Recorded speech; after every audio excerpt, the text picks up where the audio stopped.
any, I don't know if anybody's looked at them, just one last typo look.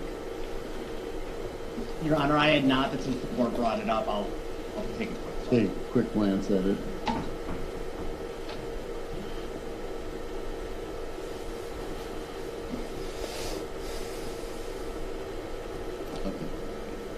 I don't see any, Judge, so if there's one in the instructions, I guess we can all agree that we missed it. Yeah, and just so you know what happens, is I read it and I'll try to correct it if I see it, and I'll correct it on their copy. They have copies. Each juror has a copy of the instructions. Anything else we need to talk about before we bring the jury in for the final instructions and closings? Attorney Berg? Not from the state. Attorney Zachary? No, Your Honor. All right, let's bring the jury in.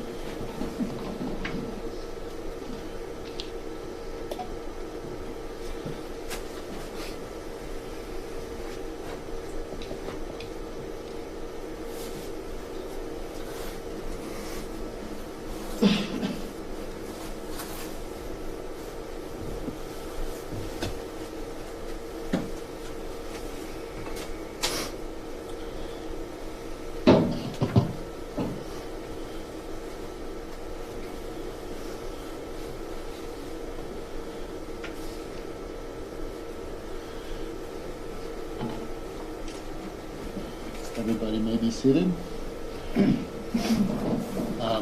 In your seats are the jury instructions I'm about to read to you, so I'll go through those at this point in time, and then we'll do closings.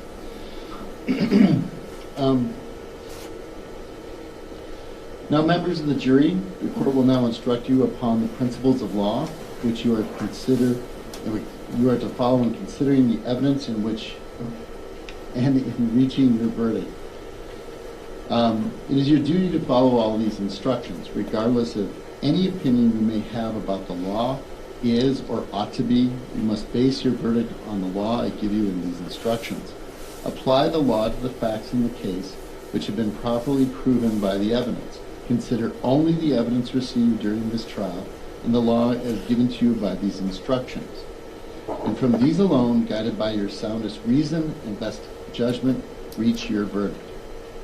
If any member of the jury has an impression of my opinion as to whether the defendant is guilty or not guilty, disregard that impression entirely and decide the issue of the fact solely on as you view the evidence. You, the jury, are the sole judges of the facts. The court is the judge of the law only. Statutory definition of the crime. Second-degree reckless homicide is defined in 940.06 of the Criminal Code of Wisconsin is committed by one who recklessly causes the death of another human being. State's burden of proof. Before you find the defendant guilty of second-degree reckless homicide, the state must prove by evidence which satisfies you beyond a reasonable doubt that the following two elements were present. Elements of the crime that the state must prove. 1. The defendant caused the death of Mark A. Phillips. Cause means the defendant's acts was a substantial factor in producing the death. 2. The defendant caused the death by criminal reckless conduct. Criminally reckless conduct means the conduct created a risk of death or great bodily harm to another person, and the risk of death or great bodily harm was unreasonable and substantial, and the defendant was aware that her conduct created the unreasonable and substantial risk of death or great bodily harm. Jury's decision. If you are satisfied beyond a reasonable doubt that the defendant caused the death of Mark A. Phillips by criminally reckless conduct, you should find the defendant guilty of second-degree reckless homicide. If you are not so satisfied, you must find the defendant not guilty.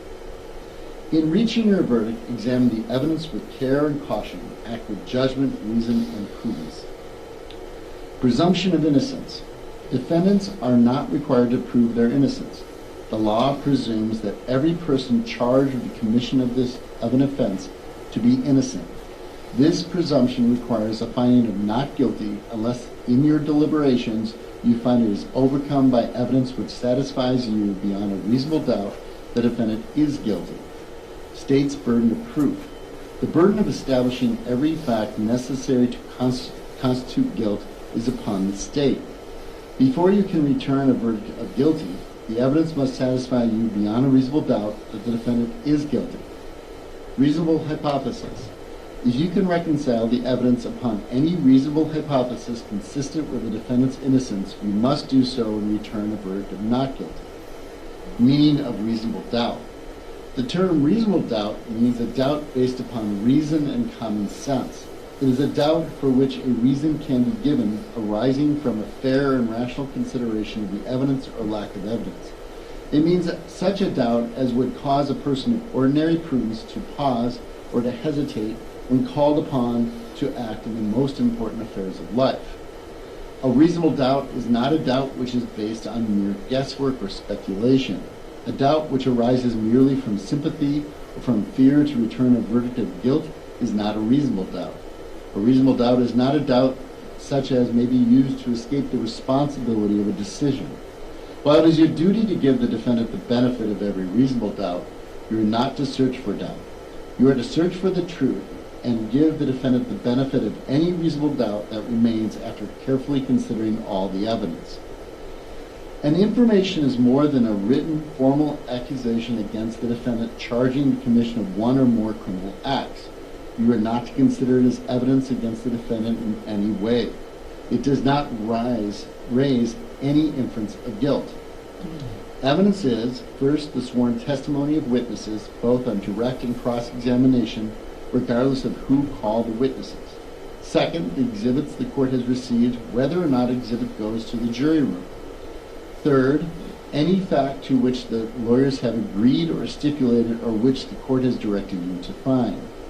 Anything you may have seen or heard outside the courtroom is not evidence. You are to decide the case solely on the evidence offered and received at trial. It is not necessary that every fact be proved directly by a witness or by an exhibit. A fact may be proved indirectly by circumstantial evidence. Circumstantial evidence is evidence from which a jury may logically find other facts according to common knowledge and experience. Circumstantial evidence is not necessarily better or worse than direct evidence. Either type of evidence can prove a fact. Whether evidence is direct or circumstantial, it must satisfy you beyond a reasonable doubt that the defendant committed the offense before you may find the defendant guilty. If you find that the offense charged was committed by the defendant, it is not necessary for the state to prove that the offense was committed on the precise date alleged in the information. If the evidence shows beyond a reasonable doubt the offense was committed on a date near the date alleged, that is sufficient. The state has introduced evidence of statements which it claimed were made by the defendant. It is for you to determine how much weight, if any, to give to each statement. In evaluating each statement, we must determine three things. Whether the statement was actually made by the defendant, only so much of the statement so much of a statement as was actually made by a person may be considered as evidence. Whether the statement was accurately restated here at trial. Whether the statement or any part of it ought to be believed. You should consider the facts and the circumstances surrounding the making of each statement, along with all the other evidence in determining how much weight, if any, the statement deserves. Remarks of the attorneys are not evidence. If remarks suggest certain facts not in evidence, disregard the suggestion. An exhibit becomes evidence only when received by the court. An exhibit marked for identification and not received is not evidence. An exhibit received is evidence whether or not it goes to the jury room. Attorneys for each side have the right and the duty to object to what they consider improper questions asked of witnesses and to the omission of other evidence which they believe is not properly admissible. You should not draw any conclusions from the fact an objection was made.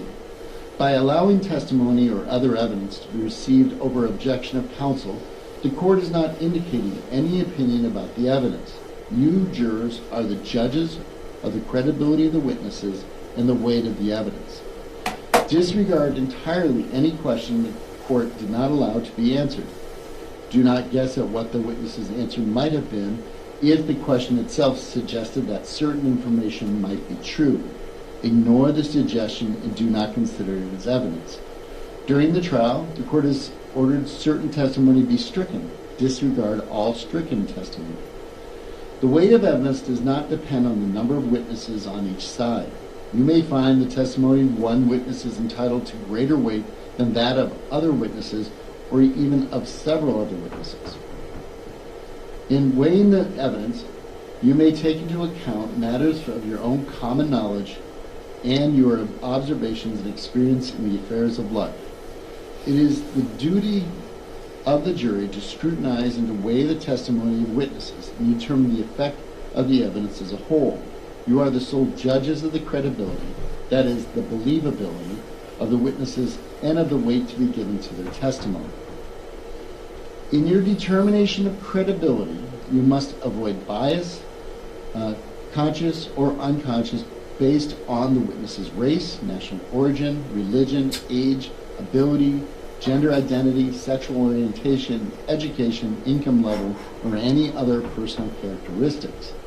In determining the credibility of each witness and the weight you give to the testimony of each witness, consider these factors: whether the witness has an interest or lack of interest in the result of this trial, the witness's conduct, appearance, and demeanor on the witness stand, the clearness or lack of clearness of the witness's recollections, the opportunity the witness had for observing and for knowing the matters to the witness testified about, the reasonableness of the witness's testimony, the apparent intelligence of the witness, bias or prejudice, if any has been shown, possible motives for falsifying testimony, and other facts and circumstances which the defendant during the testimony which tend either to support or to discredit the testimony.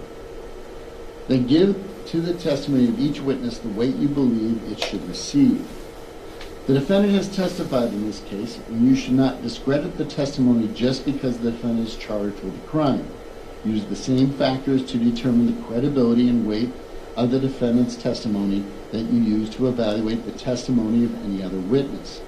There is no magic way for you to evaluate the testimony. Instead, you should use your common sense and experience. In everyday life, you determine for yourself the reliability of things people say to you. You should do the same thing here. Ordinarily, a witness may testify only about facts. However, a witness with specialized knowledge in a particular field may give an opinion in that field. In determining the weight to give this opinion, you should consider the qualifications and credibility of the witness, the facts upon which the opinion is based, and the reason given for the opinion. Opinion evidence was received to help you reach a conclusion. However, you are not bound by any witness's opinion. During the trial, a witness was told to assume certain facts, then was asked for an opinion based upon that assumption. This is called a hypothetical question. The opinion does not establish the truth of the facts upon which it is based. Consider the opinion only if you believe the assumed facts upon which it is based have been proved. If you find that the facts stated in the hypothetical question have not been proved, then the opinion based on those facts should not be given any weight. Carefully consider the closing arguments of the attorneys, but their arguments and conclusions and opinions are not evidence. Draw your own conclusions from the evidence and decide upon your verdict according to the evidence and the instructions given you by the court. So I'm going to stop right there. We'll finish the instructions after closing arguments. With that, the state will begin with the closing argument. While Attorney Skemp is queuing up the PowerPoint, I do have a request. Since the court had asked us to keep our closing arguments at or under 45 minutes, may I have my cell phone in the area? Go right ahead. Okay, I will keep it on silent, and hopefully there will not be any issues. No problem with you having a timer. If people could you fill into the seats, please? If we prefer if you could find a seat. Move over if you would. That'd be helpful. Thank you, everybody. If there's any more seats. Can't have you standing in the back. I'm sorry.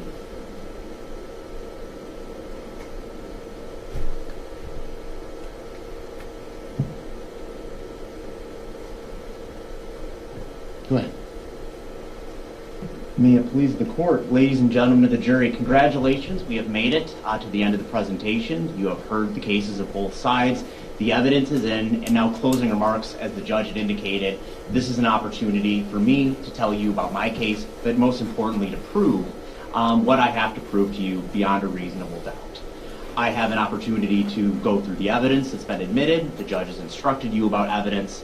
I'm going to tell you and argue to you what I think is persuasive, or in terms of what you should find, what you should consider, and I'm going to use that to kind of bear my burden and talk about why the state believes and is arguing to you that we have met our burden beyond a reasonable doubt.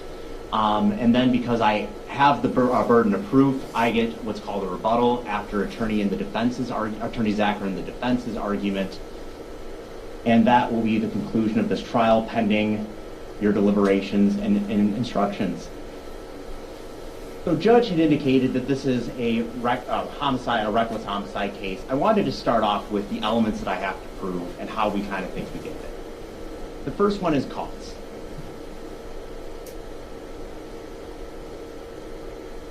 So I have to show to you that Ms. Phillips was a substantial cause in the death of Mr. Phillips. So what is the cause of death here? This. Whoops.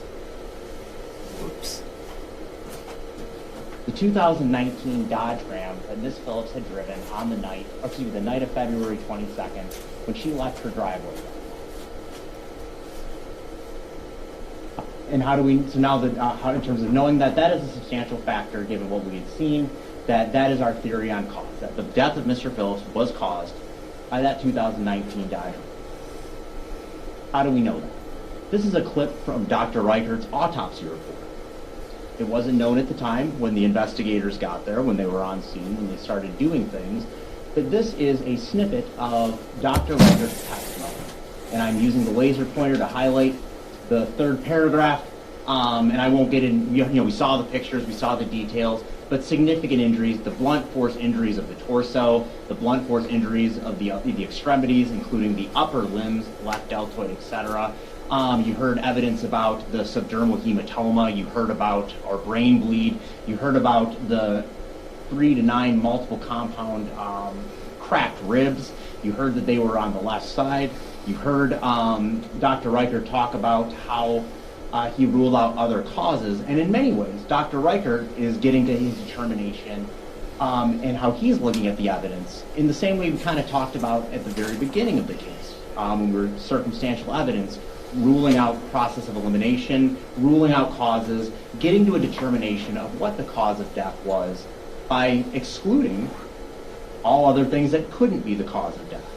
Dr. Reichert testified to you that it was a crushing injury on Mr. Phillips, a compression type injury that ultimately caused Mr. Phillips' death. That death could have been caused by a combination of the significant amount of blood in the chest cavity, as it compressed Mr. Phillips' lungs, and the brain bleed that I had just talked about. So, Dr. Reichert also testified in terms of the things that could cause Mr. Phillips' death,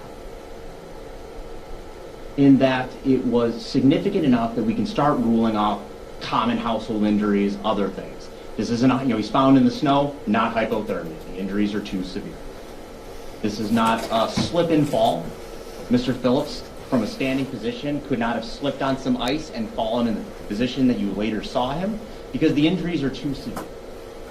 They're too significant. The blunt force trauma is too much. Mr. Phillips, in terms of that, and Dr. Reichert had testified that his injuries are consistent, again, with it being crushed by something, a very large, heavy object. Based on what we heard in the rest of the case, there is only one possible, and I will argue further, but only one possible culprit of that particular injury, and we can rule out a lot of the other things that you might think. The other possibility that Dr. Reichert had testified to as far as what could cause a crushing injury like that, he did say that a fall from a significant height, if someone, in this case Mr. Phillips, were to have landed exclusively on his left side, that could have been similar. The amount of force generated by hitting the, in this case, pavement, could have caused the significant fracturing in the subdermal hematoma. So how do we know it's the truck? And how do we know it was the truck driven by Ms. Phillips? And how do we know that it was the truck driven by Ms. Phillips on February 22nd, 2019? Starting off here, the laser pointer, this is a silhouette of the truck. Where it was when Ms. Phillips brought it home and she testified, or she indicated to Investigator Leinfelder that, you know, she had moved the truck. It was there. That's how she parked it. All the pictures we saw early on in this case of the position of the truck in the driveway before it was put on the flatbed tow, that's, you know, that's where it was. But most importantly, we know she got there before it started snowing. Lisa Knutson, as part of her duties as deputy medical examiner, told you that she looked up things like ambient weather conditions and the weather conditions leading up to the morning of. It began snowing at about 2:15. It accumulated about 0.15 inches. She observed that it was about 31 degrees Fahrenheit when she arrived at the next day. In terms of the snow, and we see exactly that, the outline of the truck, Miss Phillips, and that's consistent with her statement as well, that when she disengaged the camera, she got home, it was about the 2 range. We saw other evidence relating to the home Wi-Fi when it was accessed. So Miss Phillips gets to the home later before it snows, and then based on Deputy Examiner Knutson's report, that is a little bit after. Yep. I'm sorry, I should have given the warning that there's a body being disposed. This is the position of Mr. Phillips in the snowbank. I will hurry through this one because it is sensitive. That is the positioning of his body. We know that this is important because we can see the snow that's covering him on the legs, namely there. We can infer from that Mr. Phillips arrived in that location before it started snowing. Go ahead. This is a picture of the side of the house. We see the 2 large windows that Ms. Phillips had let us know is I guess the dining room is somewhere in there, but that was where the light had kind of come out of. But that's the 2 large windows we were talking about. That's the front of the house. Up there, that's the camera on what I've been referring to as the W driveway. I submit this picture to you because if you thought that maybe Mr. Phillips, you know, Dr. Reichert said a significant fall, Attorney Burdick, you have to prove to me the cause here. The state bears that burden, and I do. That is an inhuman jump. There is an inhuman jump. If Mr. Phillips were to somehow be in that tree you see in the top there, or the top of the roof, I won't dwell on this point, but we know that is not, I mean, the structures that we saw, what could have caused a significant amount, you know, significant fall, a significant trauma impact type of collision. We have the garage. You saw pictures of the garage. You saw how much snow was on it. You saw how much that snow wasn't disturbed. You saw the icicles on the side of the house, picture of that. You saw that none of those were broken off. Again, the roof of the house, there's no snow imprints, there's no anything like that. Deep enough that wouldn't have been, you know, if it had snowed 0.15 inches. The snow depth, the displacement of snow, there wasn't that much snow. This isn't a blizzard. You also see that in the area surrounding, to the top of this picture, the banks, things like that, you know, there's not an indication that there was any disturbance there, that something came through there. Or anything like that. So that's one cause you can rule.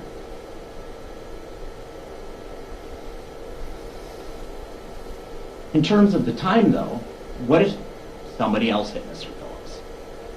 I mean, a truck. I can't just say that a truck could have done it and there's a truck. I have to rule out other possible causes in order to get us there so that you're so satisfied beyond a reasonable doubt. Could it have been somebody from the road? No. The positioning of that body, you saw how far into the driveway towards the garage it was in relation to the house. It is too far from that road that it's not like somebody sideswiped him. Someone was traveling down perhaps as Sergeant Valencia had testified to, that intersection with W and M and the blind spots and things like that. It's not like somebody lost control of their vehicle that way. It's not like somebody lost control of their vehicle or was not paying attention. Mr. Phillips is too far up the driveway. We know that other people, some other vehicle, maybe he was standing in the driveway and someone else came into the driveway and hit him with a vehicle or crushed him, ran him over. We know that that is not the case because the motion cameras, they're activated by Ms. Phillips at 11:08 p.m. And that is right after she left. And her testimony and what we heard on what she has submitted to you is that, in terms of her testimony, is that, she left that driveway, he was alive, she didn't know. That was the last time anyone had testified or knowledge we have that Mr. Phillips was alive. She leaves based on her testimony, we know, and the other evidence received. That's about 10:50. 10:50, 10:55. We know that by the time she sends that text at 10:57, that she is already in the subdivision. That subdivision is already 2 miles down the road. We have a pretty good sense of the time between when she's there and when those cameras are rearmed at 11:08. A few minutes later. So at that point, the cameras are operating. Motion is being detected. If there's going to be somebody comes into the driveway, either driveway, and comes back, we know that the cameras are on. Ms. Phillips indicated that she gets back to the house around 2. Maybe a little bit before. There's evidence submitted. I'll go through the timeline here in a few. But there's evidence submitted regarding that. Now, this is where the other pieces of evidence, again, we're ruling out cause. The snow matters because we know that Ms. Phillips got there before it started snowing. And we know that so she turns off the cameras. That's when they're now disengaged. So the argument I just submitted to you about the motion cameras, that's no longer working. As of when Ms. Phillips disengages them, I'll confirm the time as we go through the argument, but just before she gets home. We know, and again, because of the snow on Mr. Phillips, that he was there in the time I had previously argued because, again, the snow is on top of him, and we heard testimony about that. So at that point, we know that the positioning of his body is, he's in a spot where he is there before Ms. Phillips gets home, and not after, because of the accumulation of snow. We also know that when Ms. Phillips got to the back door, the lights were on, the door was unlocked, so it's a you can rule out the possibility that maybe he went out after the fact. Maybe he had left, he left the house not with the lights on, not with the door locked, in that small window between when the cameras are turned off and when it starts snowing. If he were to come home significantly later, again, we have that window where we can rule out those other causes that, maybe he went out and got dropped off with his friends and one of his friends ran him over, his friends being the people at the bar. We can do that. Or some other person comes up the M driveway that is just unknown because the snow versus the door being unlocked when Miss Phillips gets home. He didn't leave after the fact or come home after the fact. Oh, sorry, before you do that. That's cause. Ruling out other causes, that's where we're at as far as what could have caused Mr. Phillips' death. And it is, in fact, consistent with everything we've heard in terms of the testimony, and it is ruling out those other possibilities. So that's element 1. Now let's talk about element 2, the other elements. Ms. Phillips' conduct created a risk of death or great bodily harm to Mark Phillips. Ms. Phillips' conduct in this case is the driving of that truck. The risk of death or great bodily harm was unreasonable and substantial. Substantial, focusing on that, is unreasonable and substantial. It's the kind of thing that somebody would know, they were aware of. Well, I guess I'll just finish this. Lori Phillips, the last element, was aware of her conduct created the unreasonable and substantial risk of great bodily harm. That's the reckless conduct piece of this. Ms. Phillips has to cause the death of Mr. Phillips by criminally reckless conduct. Recklessness is a state of mind. It's different from an intentional state of mind, but it has to do with her subjective awareness. She doesn't have to know that she caused his death. She has to know that her reckless conduct created an unreasonable and substantial risk. We're talking about a vehicle. We're talking about a truck. We're talking about something that has significant weight and impact. It is common knowledge. It is common understanding that traffic accidents are serious, that a vehicle is not a toy, that driving is a privilege. We all, if you've driven in your life or are aware of that, you know that driving is a responsibility, and it's because of how significant the damage can be, the risk of, again, great bodily harm, death, that kind of thing. We're talking about a vehicle. The unreasonableness, well, I'll get to more on recklessness.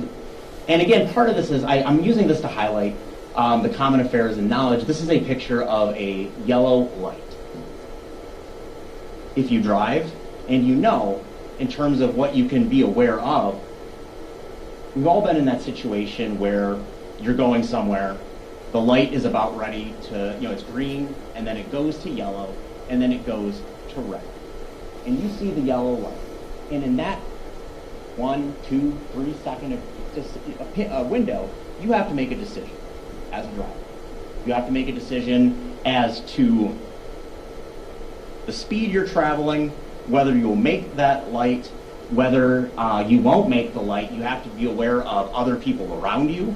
You have to be aware of what other cars are doing. You have to be aware of if there's some pedestrian in the road. You make all of those determinations in that window, that tiny window. You assess that risk. And you assess, am I going to make it? What are the risks if I don't make it? Will the light turn red? Will I go in the intersection? Will I cause a collision? Will I hurt someone? That is all something that is common knowledge when we talk about being a driver or a vehicle, that is the result of those kinds of decisions, and you have to take them seriously, and you have to make sure that you are assessing that risk appropriately.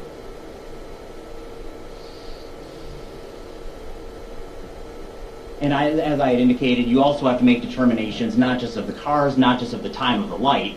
I'm not arguing that, I guess you do have to think if you give a ticket or not, if you miss the light. But, if there's somebody a pedestrian that you didn't see wants to cross the road, maybe they have the walk sign, maybe they don't. Those are all the things you're aware of when you are getting ready to start a vehicle. Recklessness, drinking and driving. Another situation where it is common understanding that the relationship of alcohol and driving is not a good. That contributes to the recklessness. Awareness of the risk. I'm arguing to you in terms of that this is a vehicle, that this is the kind of injury or issue that could create substantial harm to somebody. The unreasonable piece we'll get to in a minute. But awareness. Here we have a picture of the truck. We have a picture of the back door. This is a picture of the truck afterwards. We're talking about the truck that was parked not in this direction, but towards the W driveway, which you saw many pictures of. You're aware of that tight space. You have to make a decision on how much distance we have here.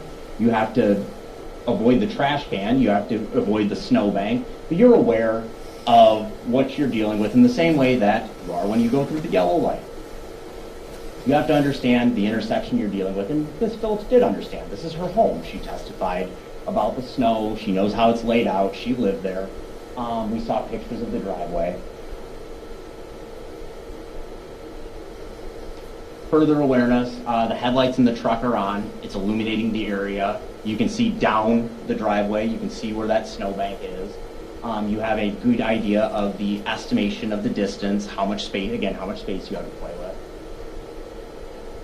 In the situation that Ms. Phillips, the way she had described things with Mr. Phillips in the driveway, the passenger door is open.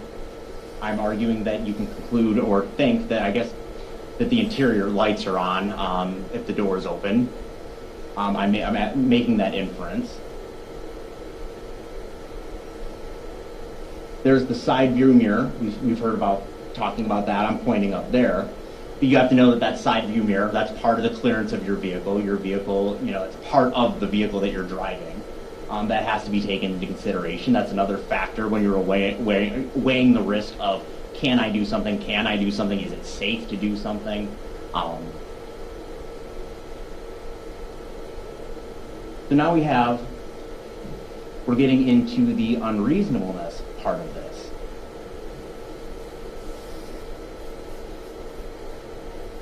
It is not enough for me to submit to you or argue to you just that Ms. Phillips created a substantial risk. It has to be unreasonable. Ms. Phillips is mad. Ms. Phillips tells us here, this is line 621 through 623. This is Investigator Leinfelder's interview with her statement. Go ahead and get your stuff out. So he was like getting everything out. And I don't remember what happened. But then he got all pissed off again, like he was gonna come get me. So then I was just like, F this. And I was out. I'm gone. That's Ms. Phillips' frame of mind. That's how she described it when she met with Investigator Leinfelder. She met with Investigator Leinfelder. When we talk about credibility of a witness, their representations, their memory, there's been a lot of pieces in this trial where people and witnesses have talked about this was 4.5 years ago. This was within 2 hours after police arrive. Or whenever she gets to the Holmen police station. We're talking about a matter of hours. This is the time when it was most fresh in Miss Phillips' mind. This is the time when she is remembering and processing the night before. She is emotional. She is grief-stricken. That is fair. But this is her statement. And again, we call that an excited utterance in terms of, when you're not thinking, when you're not processing, when you're just reporting, this is what I understand and this is what I'm saying. Those are her words. And then Ms. Phillips tells us a little bit more. There's her lines 535 and 547. So Investigator Leinfelder, at some point he leaves the passenger side around the front of the vehicle. Ms. Phillips, And Ms. Phillips, he was running for me, yeah. I'm surprised he didn't just go through like he could. And then Investigator Leinfelder clarifies, so he gets around the front of the vehicle. He's coming. Ms. Phillips, yeah, to my door. Ms. Phillips, again, in case she made a mistake the first time, and then I was just like, F this, and then I took off. That's the second time she says that. That's how she's describing what had occurred. And here we have, she knows that Mr. Phillips is in front of the truck, or at her door. She knows he is in close proximity to where she is going to drive that vehicle. She has to make those same snap decisions that we talked about, or I argued in terms of the yellow light. The decisions every driver has to make. And she's doing it right then and there, and she's been drinking. So this is the layout of the property. Again, this is not with the snow. This is the aerial photo that we've talked a little bit about. We have the back door. We talked about the clearance of that back door. We talk about the space that we have to play with. We talk about where that truck is. And then there's the snow and the way it's shoveled. The trailer, which is not in this aerial photo, is here because the Phillips were moving. That's the situation where Miss Phillips takes off. And she does it. Now, in terms of the judges, we've heard a lot of testimony about what her version of events is. Here, the corroborating evidence is that she was mad. She was upset. She was not upset because Mr. Phillips was going to hurt her. She was mad because of the way Mr. Phillips was treating her. She was mad because Mr. Phillips is jarring, I guess, for lack of a better, he's saying mean things to her. He's saying what he did. We heard the testimony on that, and we know she's mad because she takes the cozy, the one that he just insulted her with, and she throws it back at him. You heard a lot of testimony from Ms. Phillips and other witnesses, and we start talking about how do we get to knowledge? How do we get to what somebody understood? You cannot reach into the mind of another person and know for sure what they were thinking. None of us are mind readers. The cozy, her description, the I'm, yelling, I hope the cameras are on. But that Mr. Phillips was coming around. Now at this point, and again, we've a lot of evidence about what happened at the dive bar, what happened, previously, and that's a different, that's a similar but different piece to this. At this particular point, she testified that Mr. Phillips, that was the worst she's ever seen him. That was the most emotional she's ever seen him. In that brief window is when it all clicks, and he comes around the truck. But the reason she made that determination is because of the look he gave her. After everything we heard, after what we heard in the dive bar, it was just the look. The eyes, the presentation, just the evil look that he gave her in that 2 to 3 seconds that he came around that truck.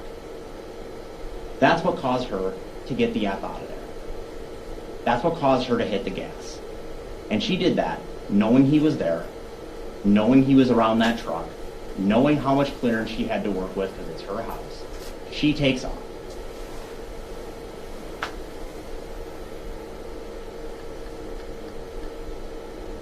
This is a picture of the M driveway. This is a picture of one of the cameras.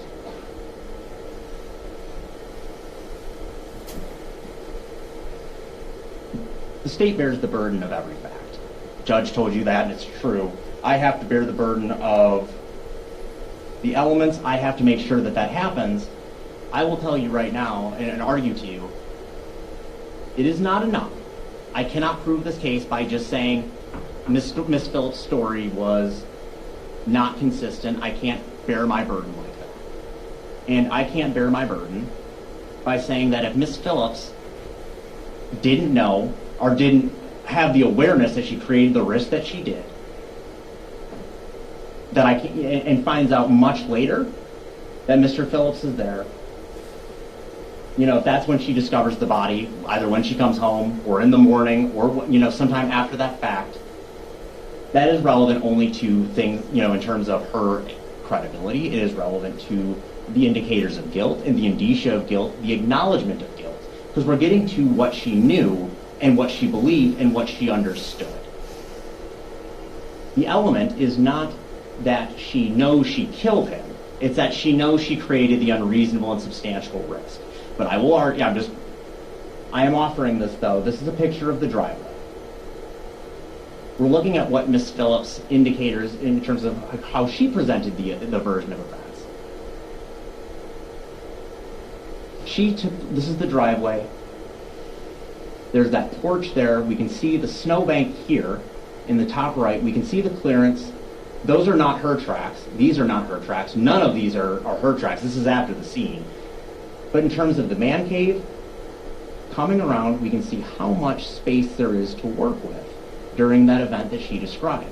And we can, in terms of her coming back the other way around, when she came back that night, we can see that Mr. Phillips is poking out of the snowbank, and she indicated that, in terms of how she drove by him, that she didn't see him. And here's the picture here. This is Exhibit 20, I believe. If Miss Phillips had come into the right, gotten onto County Road W,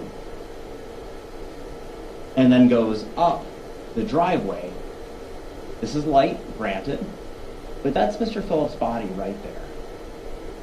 With the white sheet that the ME or Tri-State put on him, Mr. Phillips was wearing dark colors at the time. Mr. Phillips was at night. Previously, that affects visibility. But this is the straight-on shot. And you can see him even with the white on white, and that this, when Miss Phillips would have arrived in the driveway, that this would have been 0.15 inches less snow accumulated on the side of that bank. The ambient light here, she talked about how the dining room light was coming through in terms of her testimony, these big windows on the side. And she has headlights, and we saw her headlights, or not her headlights, we saw Sergeant Valencia headlights, how they would have projected. So Miss Phillips pulls into the driveway, and Miss Phillips avoids the sunglasses, the same sunglasses we saw that have the glare, that have the reflection, that even if it's dark would have refracted the light back at her. These sunglasses. And we can see the distance between that and Mr. Phillips' body up in the right corner. We can see again how it cuts here, going up to that narrow area between the man cave and the door.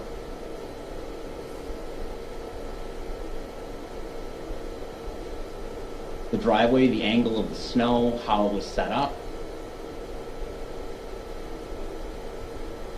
This is not only the clearance on the other side,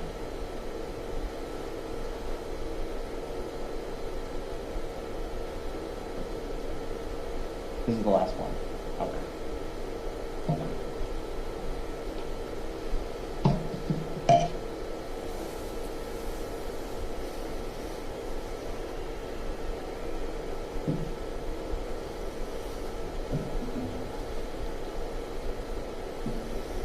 I'm turning over to, now that I'm in terms of the cause and the scene, I'm turning over to some of the things we know about the timeline.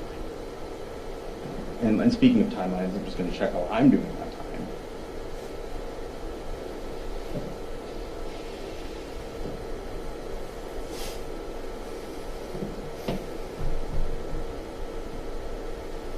Floopies. This is later Mark and Lori at the dive bar. This is that picture at 8:31 of them coming back. Go ahead. Mr. Phillips re-entering the dive bar. The text. The surveillance camera of them leaving. At 10:04, this is now where we're getting to the end of when they go back home. You saw this video, or in terms of this particular part, you can see Mr. Phillips standing here. You can see Miss Phillips standing here. You can see that she's saying something to him. I would argue that it looks like she's arguing with him. 10:07, this is the text she sent to Miss Klinsky, and that she's deleting this text.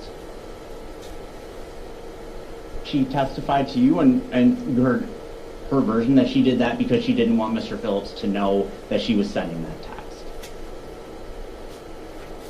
This is the 10:09 when they leave. Miss Klinsky responds. This is 10:51. He just freaked again. He was at the passenger side of the truck and tried to come at me around the truck, but I took off. I don't even know what to do. He has lost it tonight. He promised me he would never touch me. He lied. That's 10:51. At that point, Miss Phillips is in the subdivision.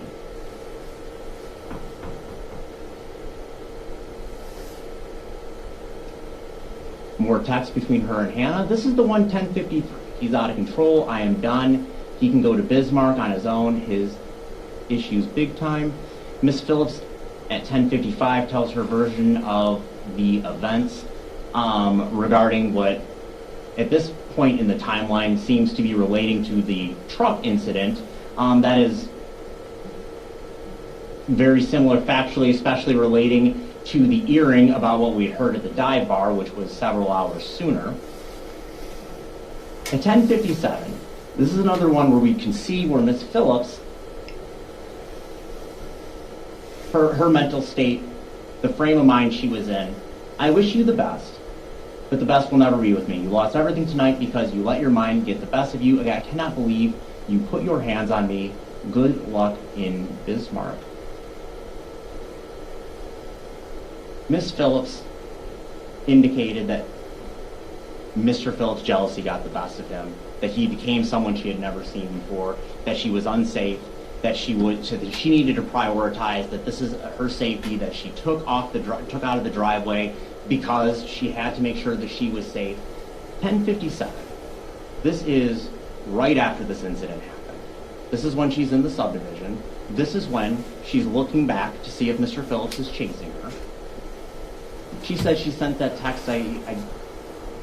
You heard her testimony, but she sent that text because she wanted Mr. Phillips to reflect. She wanted Mr. Phillips, the person who had just acted this way, the person who was delusional, the person who was had become this jealous monster, she wants him to reflect.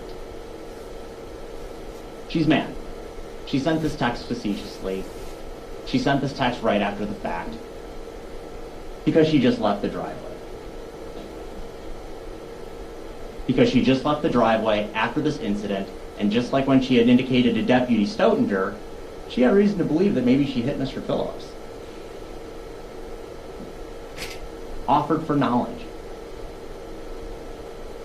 And her emotional state. It's not consistent in terms of the version where she was attacked. This is consistent with Miss Phillips leaving the subdivision, being mad, and now checking.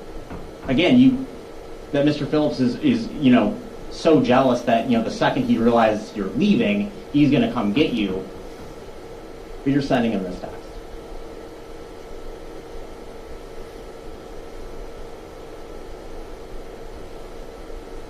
Miss Phillips then looks into the hotels.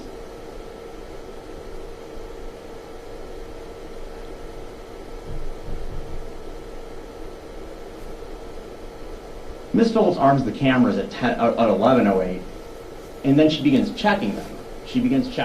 And it's worth noting the times on these, but she's now checking for Mr. Phillips. At this point, she knows, you've heard testimony, that those motion detectors are operating, that she's armed them, and she is saying that she's looking for potential people coming and Mr. Phillips going.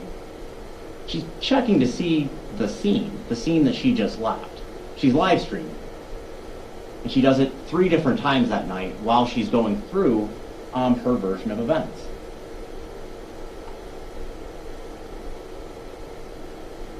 This is the Baymont Inn. This picture right here. Miss Phillips indicated that she had booked that room for the wrong night.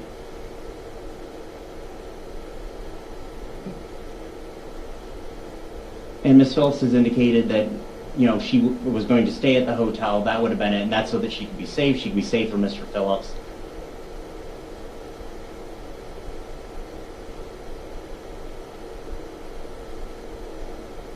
Here's the Woodman's parking lot.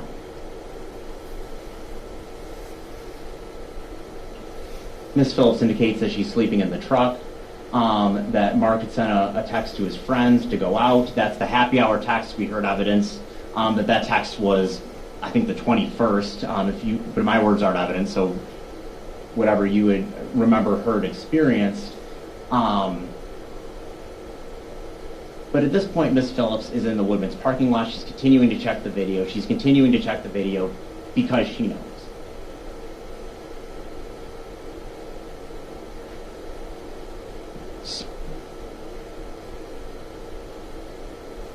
And she knows.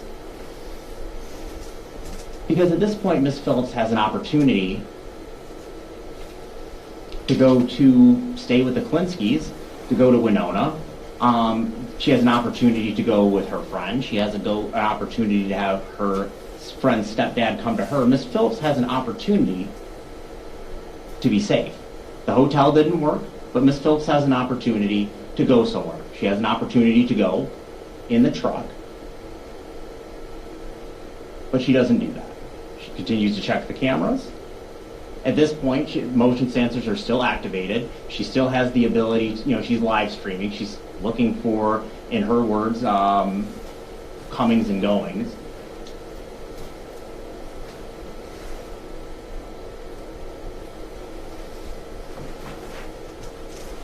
This is the part where Miss Phillips, I guess, can't have it both ways in terms of her version of events. It's either she's scared, this is the worst experience she's ever had, this doesn't make any sense, I am so terrified that I am unsafe and I need to focus on my safety, or is it that I needed to get home for a reason, or is it that I wasn't concerned for my safety? Because at this point, this is about the time she goes back. She turns off the cameras. She says that that's not to disturb Mr. Phillips. She indicates that I guess she didn't indicate this, but I'm arguing she's going back to the situation, not the situation, but she's going back to a house alone after turning down potential law enforcement help or thinking that it was a cop in the subdivision. She wasn't looking for help. The neighbor that pulls into the subdivision, she's not looking for help.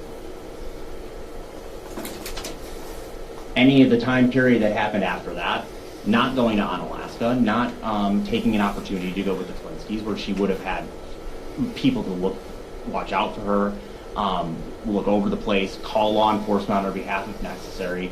She's chosen, or is indicating that she's going to go back to a residence alone with Mr. Phillips, the same violent Mr. Phillips that we heard about, the same, terrifying Mr. Phillips, the possessive Mr. Phillips, the drunk Mr. Phillips. That's where she's going to go back.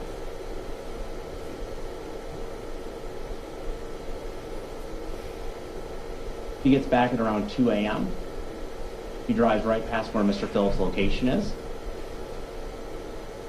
She arms the camera, she goes to bed. You heard her version of events in terms of what she's doing there. And then she gets up, rearms the camera system before law enforcement arrive, when a little after she calls 911. At 6:20.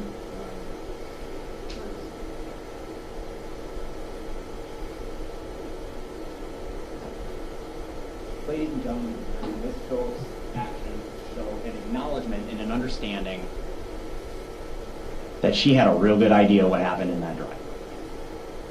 Her behavior, what she did, how she did it, again, acknowledging what had happened, the checking the cameras, the making sure, the nuances in how the system is or isn't armed. The fact that she didn't go to Winona, and we'll hear argument, but she has her version of that.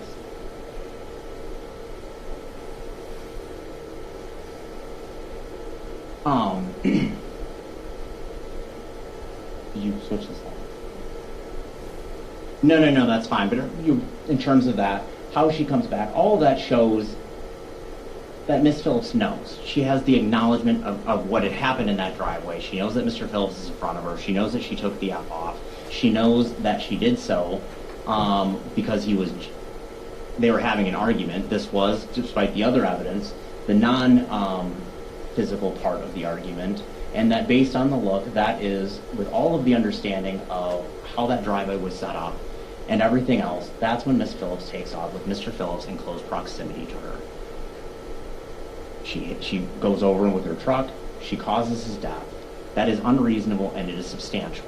It is unreasonable because it's not based on her need to flee, as she indicated. It is based on her anger. It is based on her being in the heat of the moment. It is based, and perhaps very probably, based on Mr. Phillips and the way he acted that night, that he mistreated her in some capacity is going to be is not in dispute. That leading up to that moment, again, she's acting in the heat of the moment out of anger, not out of fear, not out of safety being the number one priority. And the reason you know that is because her actions after the fact are so inconsistent with that narrative. I just wanted to touch on this. This is from the autopsy in terms of discussing other things. Did Marta punch the window at the dive bar? It is worth noting that as hard as he had hit the window at the dive bar, that Mr. Phillips did not have damage to his hands. This is the truck. We've heard a lot of evidence. There is no problems in terms of, there isn't denting. The truck's in good situation. The truck did not have damage on either side. Mr. Phillips pushes Miss Phillips up against that truck, does so with significant force. There's no indication of the damage of that. Is that the done? Okay.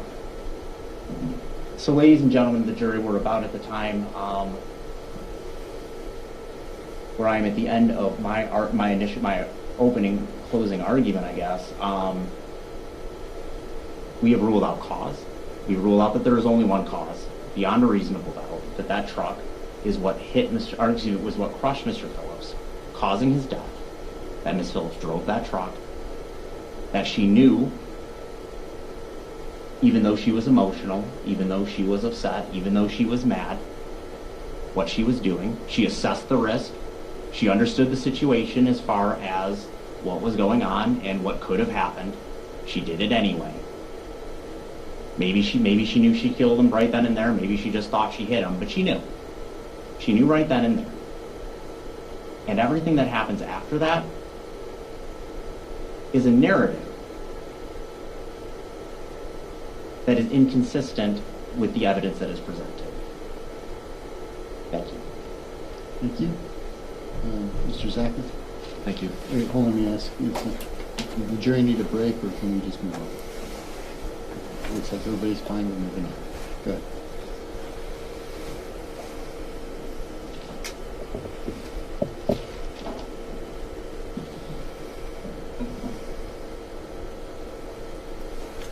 There was never going to be a good outcome on February 22nd. There were only two possible outcomes, and they were both bad. It was a lose-lose game that Lori Phillips was forced to play. I told you at the very beginning of the case that this is the story of an ordinary woman in an impossible situation. A case where somebody was forced to react, and she reacted the best that she could in the few seconds that she had. Lori Phillips isn't perfect, but Lori Phillips isn't a murderer. It's often been said in the legal profession that accidents happen, but crimes are committed. This is not what we call a strict liability offense. The mere fact that somebody's dead is not a crime in and of itself. The difference here is on what the mindset was leading to the fatal injuries. And as Mr. Burdick noted, the state has several elements they have to prove. They have to prove actual physical cause. They have to prove that Ms. Phillips's conduct, not Mark Phillips's, but Ms. Phillips's conduct, created a substantial and unreasonable risk of his death or great bodily harm. They've got to prove the why. Was this so unreasonable under the circumstances that it constituted criminally reckless conduct? And finally, they have to prove knowledge. At the time that she knew, not should have known, but knew, that she, Lori Phillips, was creating a substantial and unreasonable risk of killing her husband. Listening to the state's theory, I had one question during Mr. Burdick's closing. What is the state actually saying happened? You know, we have this version of events of Mr. Phillips is dead, and Ms. Phillips must have done it, and then in the middle there's kind of an ellipsis of ... fill in the blanks. She must be in the wrong, ladies and gentlemen, because we don't like the fact that Mark Phillips is dead. They can't tell us that how this accident supposedly would have happened. The state can't come up here and rule out Ms. Phillips' versions of events. The state can't come up here and tell you that she was so unreasonable under the circumstances because of this rage and not the fear that she expressed repeatedly in her contemporaneous text message to Hannah, to Adam, to her statements to Officer Leinfelder after the fact, to her statements and her testimony at trial here, ladies and gentlemen. The state can't tell you any of this because they don't know. It's the state's job to know this. It's the state's job to fill in these blanks. And effectively what they're relying on is this assumption that she must be in the wrong without feeling the need to prove exactly why that is the case. I found it offensive, ladies and gentlemen. The state came in here and said, this is how a domestic violence victim should feel. This is how she should react. Ladies and gentlemen, the state has no business telling Lori Phillips how she should react. You're not going to know how that's going to go until you're in that situation yourself. The same thing with the trauma. There is no right or wrong way to respond to the death of your spouse. People respond differently. And the state seems to be relying on this assumption that, well, Ms. Phillips should have behaved a certain way if this was innocent as opposed to not. The state doesn't know. One of the parts of the state's case that I want to address here is the inference that Ms. Phillips was drunk when she got into it with her husband. What evidence did you actually hear in the course of this case on that? Nobody asked Ms. Phillips how much she had to drink. Nobody asked her if she was drunk. You heard from Investigator Fuller, who was sitting across the kitchen table from her. He didn't see a need to run a field sobriety test. He didn't ask for a legal blood draw. And you saw that video at the Baymont Hotel front lobby. She looked drunk to you when she walked in there normally, presented her driver's license and her credit card, had a discussion with the front desk clerk about why the reservation didn't work, and then walk out without the clerk calling the police and saying, hey, some drunk lady is just driving away from here. Ladies and gentlemen, it's a red herring. It's something that the state is throwing out there because they have no explanation to support their version of events.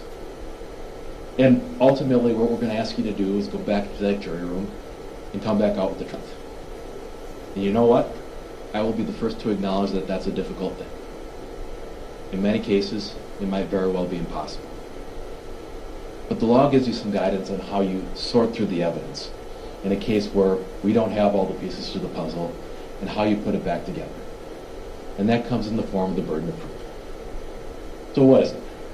Judge Levine told you that you can't convict Ms. Phillips of homicide unless the state's proven to you beyond a reasonable doubt each and every element of this offense. I'm willing to bet that most of you have heard that phrase probably 100 times in your life, proof beyond a reasonable doubt. But I'm also willing to bet that unless you've served on a jury before or spent time in the legal profession, you probably haven't spent much time thinking about what that actually means. So what do we know about it? We know that it's the highest level of certainty in the American legal system. That it's the type of certainty that you would require when you're making the most important decisions of your life. Ironically, perhaps for this case, it's the type of certainty that I've always thought of as you would have before you decide to get married, buy a home, have a child, undergo a life-threatening surgery. In other words, you've got to be really certain about something really serious. And if you don't have that level of certainty at a baseline level in Ms. Phillips' guilt, then you know that you're not at proof beyond a reasonable doubt. And I found that it helps to define what proof beyond a reasonable doubt is by comparing it to what we know it's not. We know that it's more than a simple accusation. It's enough to get somebody in the defendant's chair. We know that it's more than something probably happened, because that's the definition of probable cause, and in the criminal justice system, that's a pretty low burden. We know that it's more than the civil burden, where you're looking at both sides of the story and deciding which one is slightly more convincing. We know that it's more than the intermediate standard, what you'd use to commit somebody to a mental institution against their will, where you're looking at both sides of the evidence and one has to be substantially more convincing than the other. Proof beyond a reasonable doubt is unique in the sense that it's the only standard measured against itself. Because as Judge Levine told you, there's a second part to it. If you can reconcile the facts of this case upon any reasonable hypothesis consistent with Ms. Phillips being innocent, then you must do so and find her not guilty. There could be 100 different explanations for what happened here. But if even one of those explanations, ladies and gentlemen, is plausibly consistent with Mark Phillips' conduct and not Lori's created the risk, then your decision is very easy. If one of those explanations is plausibly consistent with Lori was reasonable to flee Mark under those circumstances, then your decision's just been made very easy.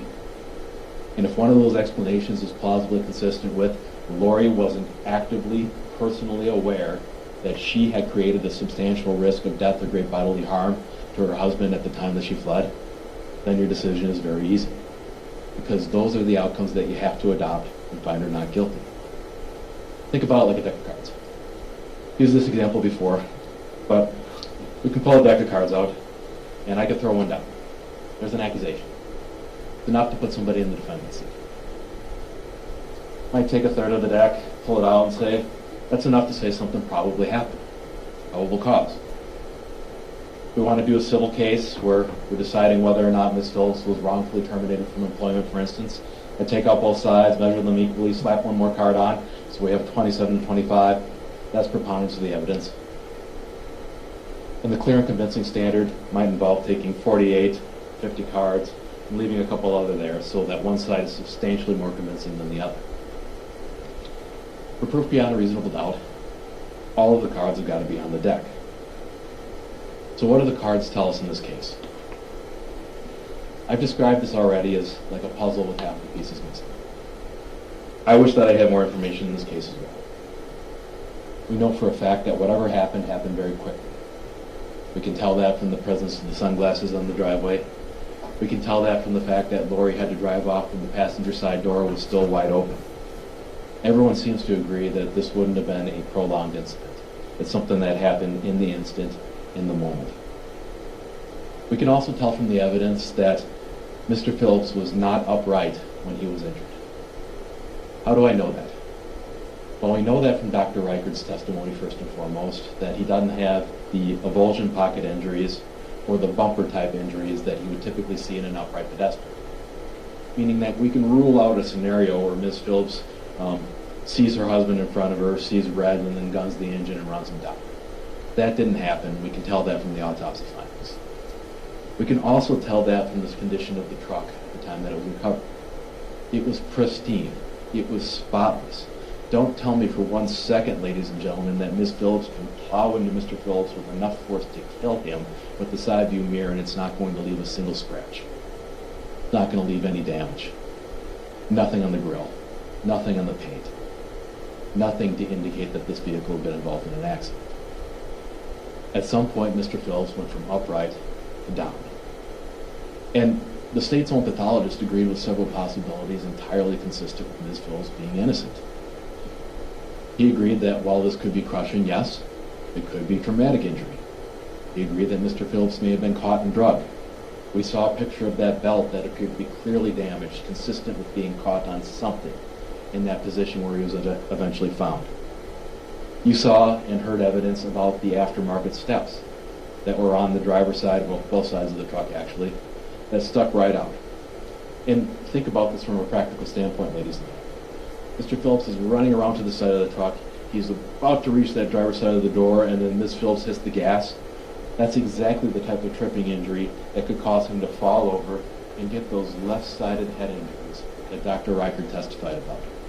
Left-sided exterior, left-sided subdural, he said hemorrhage instead of hematoma. And what else did Dr. Reichard say? He said that Mr. Phillips had bruises on his legs, consistent with that tripping hazard, ladies and gentlemen. He agreed that he can't rule out that Mr. Phillips was running after and jumped, or tried to jump on, or tried to hold on. He agreed that he couldn't rule out that Mr. Phillips fell over in the process of running over to the side of the truck. The point is, the state's own forensic pathologist testified that he can't rule out the innocent explanations for what happened on that evening. And that's a really big deal. So let's talk about the assault film. You saw the photographs.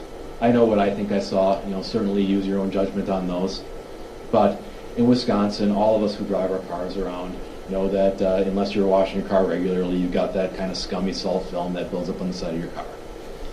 And what we have on the side of the driver's side of the truck, toward the back, we've got something that appears to be clearly wiped away with a couple, at least, finger-sized marks coming downwards on the body of the truck. Now, if this is consistent with where Mr. Phillips was when he tripped, or when he started to fall, or when he tried to hang on, this is consistent with Ms. Phillips' side of the story. This is consistent with Ms. Phillips telling the truth and Ms. Phillips being innocent in this matter. I acknowledge that could be anything else too, but I bring it up to show that this is a piece of evidence that was right in front of the state the entire time, and they just skipped over it. They refused to acknowledge it. We don't have that luxury. And I want to talk a little bit about the fiber and the drive shaft. So let's assume that we don't have all of these issues with the fact that the truck had been driven outside of protocol and we have no idea what kind of contamination did or did not occur at that point. Let's ignore the fact that this cotton fiber could be from Mr. Phillips's jeans or from any other source of cotton anywhere in the world, and that Ms. Hank had no idea when it was deposited and by what method. But let's assume that it was from Mr. Phillips.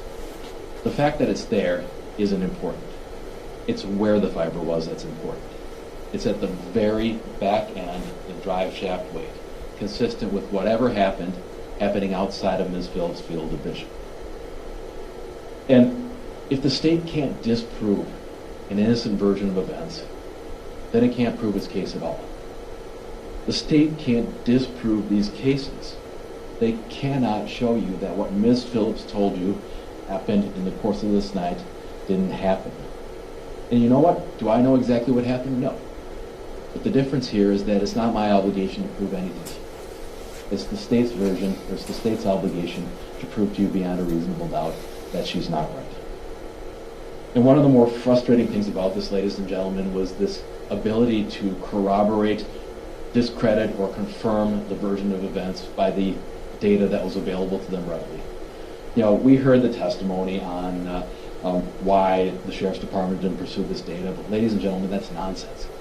You saw the filings, you saw the emails. They said, we recommend that you download it. Worst case scenario, Trooper Marquardt loses an hour of his time and they don't get any data out of that.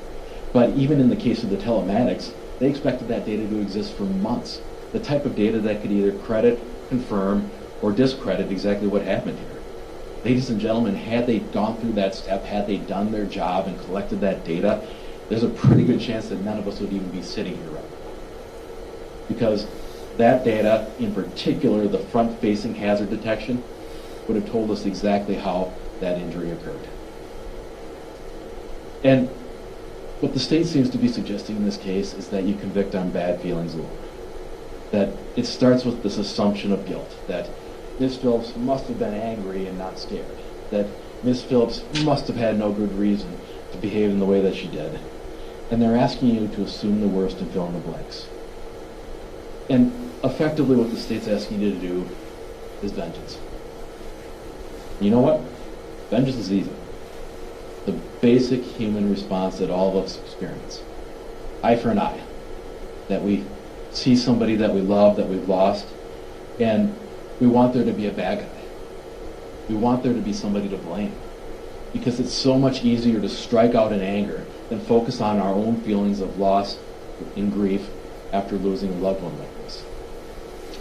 But you all promised you wouldn't do vengeance. You promised you'd do justice instead. Justice is more difficult than vengeance. Justice requires you to look at the facts instead of the feelings. Justice requires you to make difficult decisions. And I'll be the first to tell you, justice doesn't always feel good.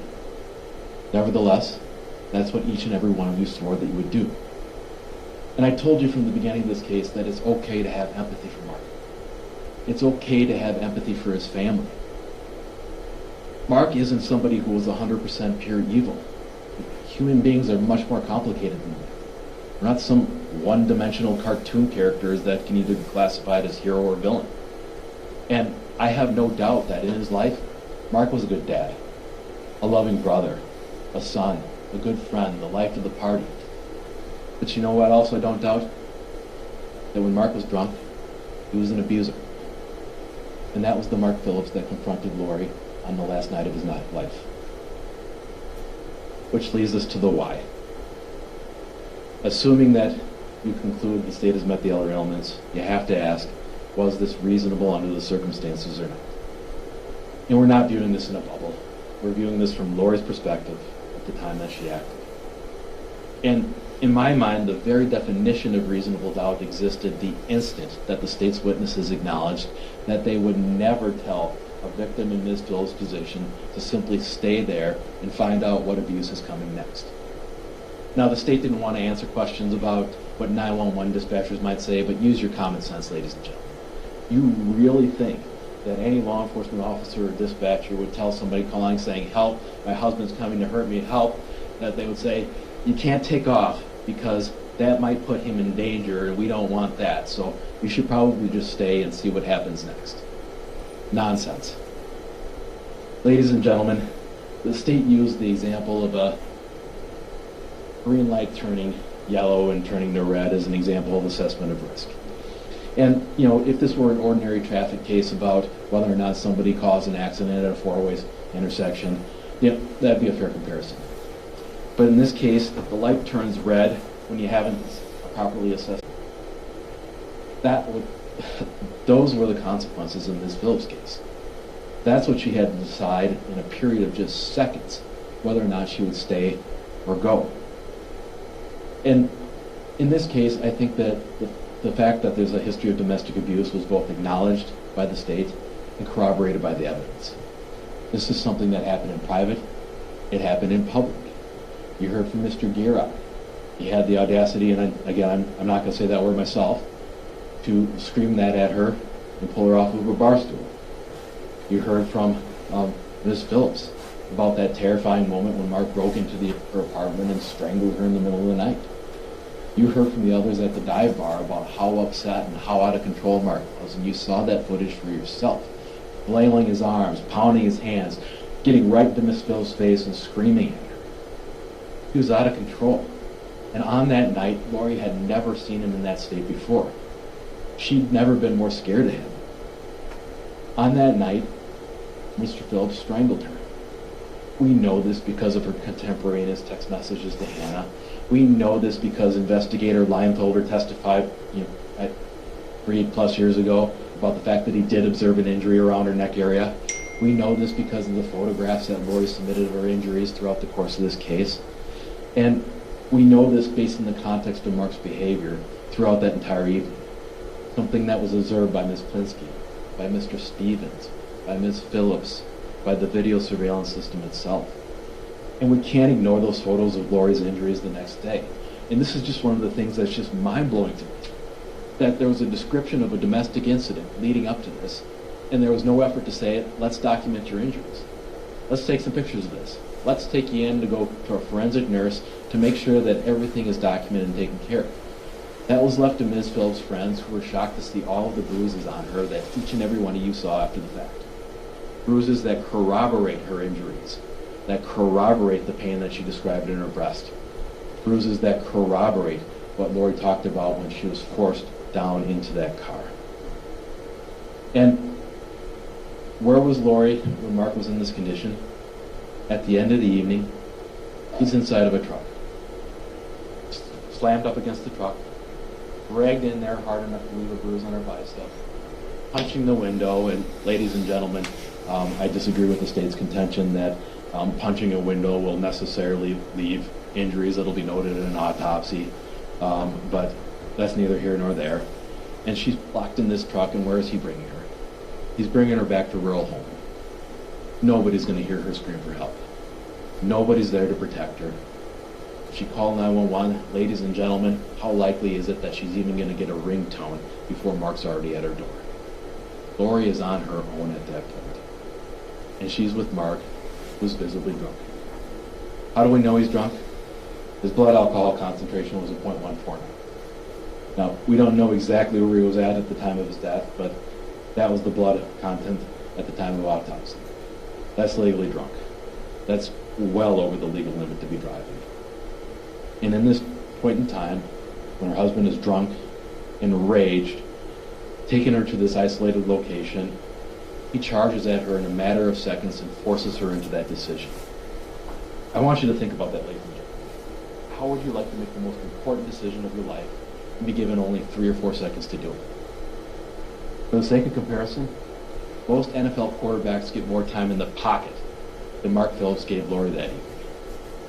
And you know what? She better be right when she decides.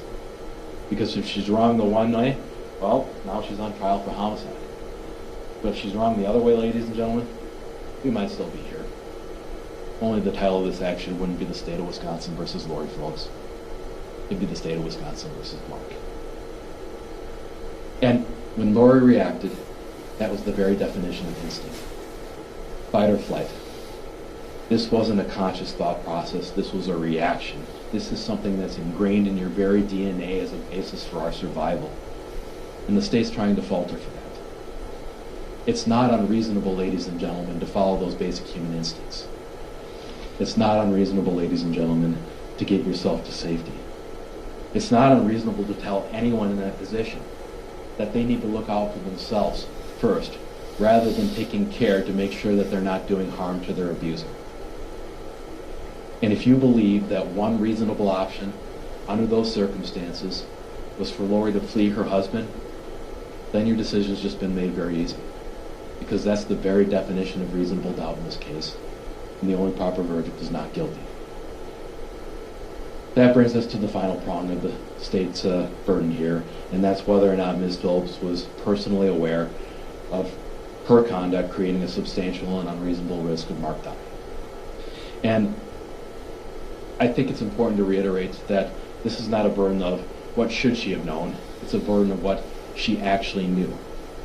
And all of us agreed at the beginning of this case that when you're in an accident, you're not thinking about what the gradient of the tire was on the back if you're going over a snowbank, or how fast the vehicle is spinning or yawing in one direction. You're thinking about how hard your heart is pounding out of your chest. You're thinking about how you're having a near-death experience. And in a case like this, the evidence shows overwhelmingly that Lori had no idea that Mark might have been injured when she fled from him. We see this in her text messages back and forth with Ms. Klinsky. We see this in her contemporaneous remark about that faulty text message coming in about happy hour, where Lori's like, Mark just texted some friends about going out for drinks, typical, or whatever the text message said. We see this in Lori's text messages to Mark, telling him that marriage may be over, that she's not going to Bismarck with him. She's not sending these text messages, ladies and gentlemen, if she has any reason to believe that her husband is on the side of the driveway dying. The same thing can be said of what she said to Ms. Klinsky.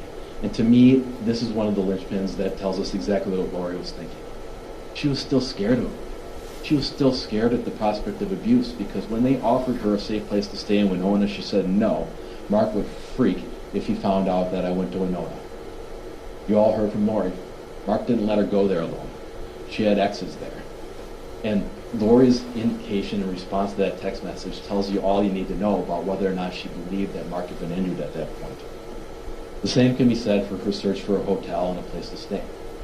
If Lori's intention here was to run him off the road and leave him there to die and then come back and stage a scene after the fact, then why on earth is she looking for a hotel? Why on earth is she trying to find someplace else to stay? If that were truly her intent, why not go back there and clean up the scene? The fact that she's looking for a hotel tells us that Lori's telling the truth. She didn't feel safe going back. She didn't want to go back because she had every reason to believe that her husband was drunk and furious and still there. And in that context, her Google searches also tell us a great deal about what happened. Aside from looking for a hotel, what is Lori Googling? Physical abuse. And physical abuse, quit or quote, however you want to remember that. She's Googling that, ladies and gentlemen, because she was trying to figure out exactly what happened to her. She wanted Mark to have some sense of exactly what happened to her. And that's exactly why she sent him that text with the quote from the domestic violence resource, that she wanted him to reflect on it. She figured to reflect on it. Think, man, I could lose my marriage over this. She wasn't sending that to somebody that she believed to be dying or dead. And the camera views of Lori turning on or arming and disarming the cameras is also consistent with that state of mind. You heard Lori's explanation. You heard she wanted to see if Mark came after her in the Subaru or if he went out to another bar. You heard that, yes, she acknowledged that she wanted to see if Mark followed through on that threat or comment to go bring some other women back to the house, which is why she's looking at all the camera feeds, including the one over the hot tub. And when she comes back, she turns it off because she doesn't want it to trigger her passed out husband, who might realize that Lori had arrived and come back for round two. The fact that she turned it back on is also consistent with the years of abuse that Lori suffered. That was something Mark expected as well. And she turns it back on at, I believe, just shy of 5 a.m. in the morning when she was on and off sleeping upstairs. That's consistent with Lori's story. That's not nefarious, ladies and gentlemen. And I want to talk a little bit about the snowbank. I told you that a picture is worth 1,000 words at the beginning of this trial. And hopefully the photos that you've seen have proven my point. But if there's anything that I want you to pay attention to with this question of whether or not Lori would have known, should have known, could have known that Mark was out there when she returned in the middle of the night at 2 a.m. in the pitch dark, it's Sergeant Valencia's squad car video. This was before a sheet was ever placed over Mark, and we showed it to you frame by frame by frame. Mark Phillips was invisible in any of them. This was a circumstance where he was right there in the snowbank, under circumstances where unless you look right over 90 degrees in a direction that you're not traveling, you're going to miss him. Particularly when you hear that Miss Phillips came up by way of West Salem. It wouldn't have been coming from the west like Sergeant Valencia, where he could see Mr. Phillips' body in the twilight. She was coming from the other direction where he wouldn't have been visible, coming up the driveway under circumstances where he was perfectly concealed in that snowbank. And we know for a fact that Mark had likely ended up in that snowbank initially after the accident, and that he had been there for almost the entire time because his body heat had melted the snowbank all the way down to the grass level, and then as he cooled, he actually refroze in that position. I think the evidence is fairly clear that Mark had been in that position from the original point. And it's entirely plausible under the circumstances here, in a truck that she's only driven a few times before, much higher vehicle, that she wouldn't look in a direction that the direction of travel would be as she happened to pull in to that portico between the house and the man cave. And in order for the state's theory to make sense, that this was an act of jealousy and Ms. Phillips knew and she was combing the cameras hoping that something bad hadn't happened, all of this prior evidence would have to be an act. Her text messages, her responses to Hannah, physical evidence in the home, all of that would have to be a ruse. A ruse concocted by somebody who, despite being accused of committing a crime of passion, would have to have an awfully good understanding of Wisconsin criminal recklessness law in order to come up with her story and come up with her version of events and fake all of these text messages and comments throughout the night. Ladies and gentlemen, the simplest explanation is usually the true one. The true explanation in this case is that Lori Phillips didn't know that Mark was injured. And in order to prove otherwise, the state would also have to prove to you that her reactions on those videos, surveillance systems from the home, were also faked. You all saw that. If that was an act, then let's get this woman a statue. Because, ladies and gentlemen, that was the reaction of somebody who saw her husband for the first time dead on the side of the driveway. She didn't fake that. She didn't fake her panic 911 call. And she certainly didn't fake it with the three officers who interacted with Ms. Phillips that day. Sergeant Valencia, Investigator Leinfelder, and Deputy Stovinger, all of whom described her as extraordinarily upset. So upset she couldn't stop shaking, distraught. The reason that Lori was so distraught in those videos, in that 911 call, in front of the officers, is because she was telling the truth. She had just experienced the worst moment of her life, finding this man that she had a complicated relationship, but a man that she loved nevertheless, dead on the side of the driveway. And if that's what the evidence suggests, then, ladies and gentlemen, the state can't possibly prove that she had the required knowledge at the time that she left the driveway. Knowledge that she was risking Mr. Phillips' life. So where does that leave us? I'm going to go back to the deck of cards, ladies and gentlemen. Remember, I told you that proof beyond a reasonable doubt, you're not comparing one side of the story to the other. You're comparing it to yourself. And in fact, you're comparing it to see if all the cards are back of the deck. So is there reasonable doubt in this case? Absolutely. There's a corroborated history of physical abuse. There's Mark's behavior in the bar, captured by witnesses and videos. There's his blood alcohol concentration of 149. Dr. Reichard's agreement that this accident could have happened in a way consistent with Ms. Phillips' innocence. Mark's perfect concealment behind that snowbank. Lori's video reaction and 911 call. The corroboration of all of Lori's movements after the fact and her cooperation with law enforcement in providing her phone and camera login information. And that fight or flight instinct that each and every one of us can understand. And you know what? I am a true believer in our system of justice here in the United States. And that I believe that a group of 12 people selected randomly out of the voting rolls, that's how we found you're all good citizens, can come to a better conclusion than any one of us could individually. And I respect the fact that in the course of your deliberations, the 12 of you might be able to take some of these cards and put them back up on the deck. But before you reach the result that the state is asking for, they've all got to be there. And they're a long ways away from that. So the way that this works is that the state gives their closing argument, and now I'm giving my summation, and since the state does have that highest burden of proof, they get the last word. When I say thank you and sit down, that'll be the last that you hear from me during this trial. I'm confident that whatever Mr. Burdick says in rebuttal, you'll treat with the same degree of careful analysis as you treated the rest of the evidence in this matter.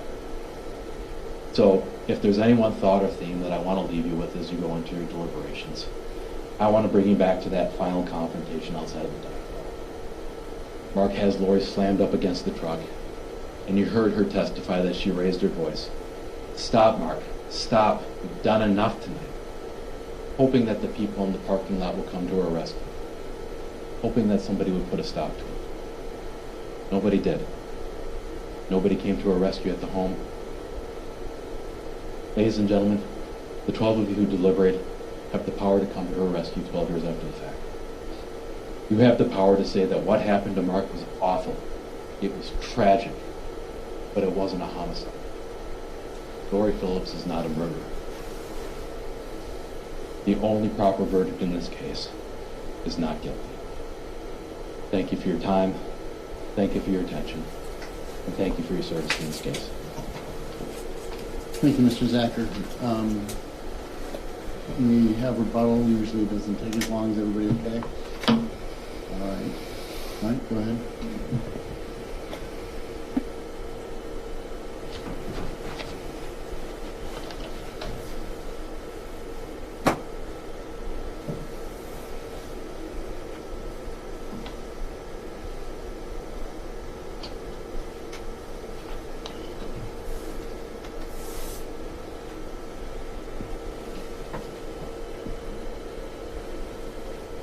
Ladies and gentlemen of the jury,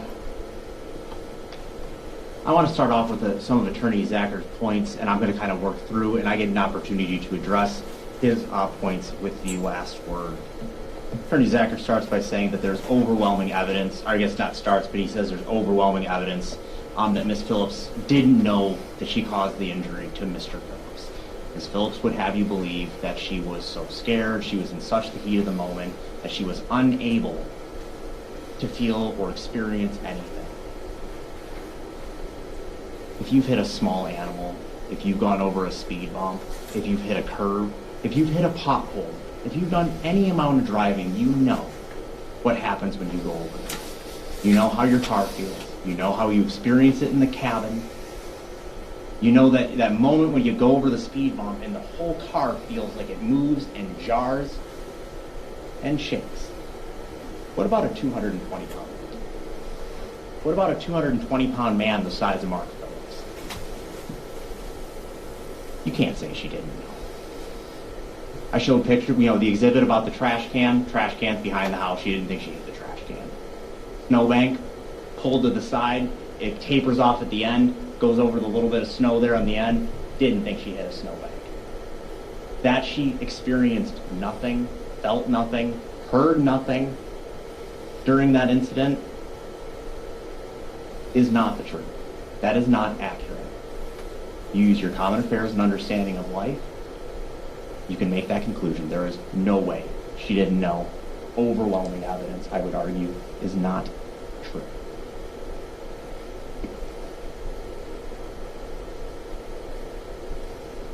Mr. Zacher also says that oftentimes the simplest explanation is the best explanation, and here it is. People just don't find themselves under trucks. Gene fibers just don't find themselves on drive shafts. The tears on Mr. Phillips' jeans, consistent with everything we've heard and that thread that was found. Attorney Zacher pulls out a deck of cards and tells you to kind of work it down and what we could do and the different types of standards of proof. I would at least note that Mr. Zacher is using a process of elimination approach to get to that problem. The same thing that I argued to you in my initial closing argument about the cause, about what we can rule out, about what we need. Same type of reason. But it is important to also remember that while I have to prove to you beyond a reasonable doubt, I do not have to prove to you all doubt. The standard that doesn't exist in terms of in the law, that every possible speculative possibility known to being theoretically possible, I don't have to rule that out. That is not my burden of proof. It is beyond a reasonable doubt, consistent with the evidence. Going through, Mr. Zacher wants me to pick a mechanism for how Mr. Phillips perished that night. And ladies and gentlemen of the jury, it's a substantial factor. I don't have, in terms of the causal mechanism, which tire, back tire, front tire, whether Mr. Phillips, what happened in the undercarriage once he has been gone over in the truck by Ms. Phillips, that's not substantial factor. That's a causal mechanism.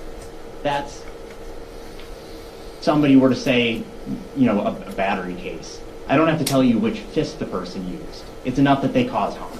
criminal damage to property, substantial factor of cause, I don't have to tell you which side of the brick hit the window and broke it. I just have to tell you that that was the substantial factor that caused that criminal damage to property. Emotional distress, causing emotional distress, for example, I don't have to tell you or prove as part of that substantial factor cause which neuron in the brain caused which emotion to misfire. That is not my burden.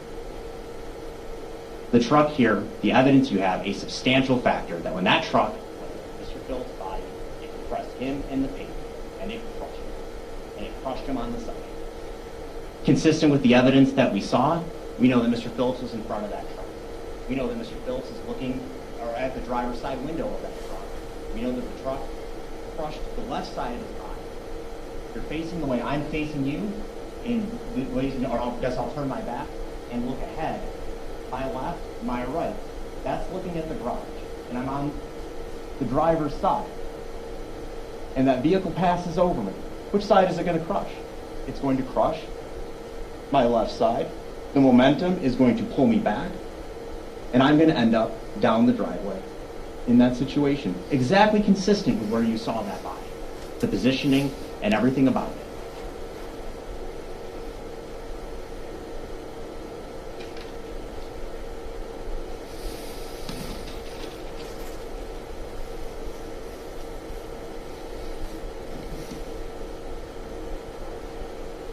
Ladies and gentlemen of the jury, in terms of this idea of Ms. Phillips not corroborating or, Ms. Phillips covering it up, that is what I'm arguing. That she did. That she knew that she went to the subdivision, not because she's an expert on criminal recklessness, because that she was afraid. She reasonably believed, knew, was aware that she just hit her husband, went over him, and she went to that subdivision. She's not awaiting her rescue. She's not looking for any help. She's afraid she's going to get arrested for an OWI, operating while intoxicated. And this is not that case. Did I prove that Ms. Phillips is drunk? Of course I didn't. But that's her words. And then later in the text communication from Ms. Flinsky, what does she tell her? Don't drive. If they see you in the parking lot, they'll arrest you. That's the person who was with her almost all night. Those people know how much Ms. Phillips drank. Those are the two instances we do have of how much Ms. Phillips had occurred. Did she appear intoxicated on the videos? Can't say that she did. But did Mr. Phillips? Saw him move his hands. You didn't see him stumbling. You didn't see him fall down drunk. You didn't see him look particularly drunk, but you know what his BAC was. Ms. Phillips wasn't covering up what happened after because she is an expert in criminal recklessness, but she did cover it up because she was afraid of getting in trouble, because she had been drinking, because she had just did what she did, and because she didn't want anyone to know about it. Mr. Zacher wants to bring up that Ms. Phillips, her field of vision, and I think that goes back to, let's look at the instruction. It is aware of a substantial risk, aware of a substantial and unreasonable. It is not see right in front of you. We have the mirrors. Can you hold that?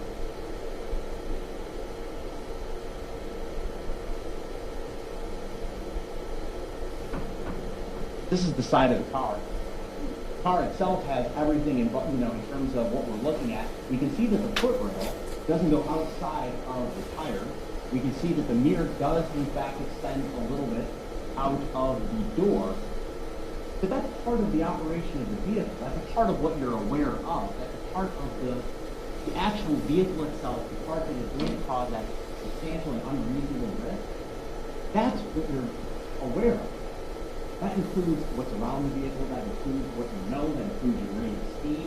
That includes the mirrors. I mean, if you were to drive into let's say a parade or a parking lot or something like that with the mirrors, and somebody gets clipped by that mirror and then goes under the car. Well, I mean, you hit the mirrors. That's good enough. No. That is a part of the vehicle. That is a part of the risk that she was aware of. And she took out of the driveway that way. And she did it the way she described. I will not belabor the point of whether those two small indicators are fingers or not next to the gas tank. But again, that goes to the mechanism. Once Mr. Phillips is under that truck, and once Ms. Phillips takes off, creates that risk, is aware of the risk, knows that we're exactly where he's at, knows what what's happening, knows that that there's the driveway and the clearance. I mean, if he goes under in his last effort to try to right himself, grabs that gas can and then drags while he's being hit by the truck or crushed by the truck is still a substantial factor. And he still throws the truck. That's still your substantial factor. He's under the truck.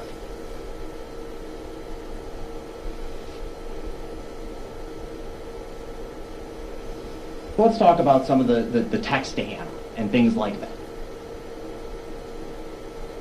And Judge, how am I doing on time? I'll give you another 5-10 minutes. 5-10 minutes.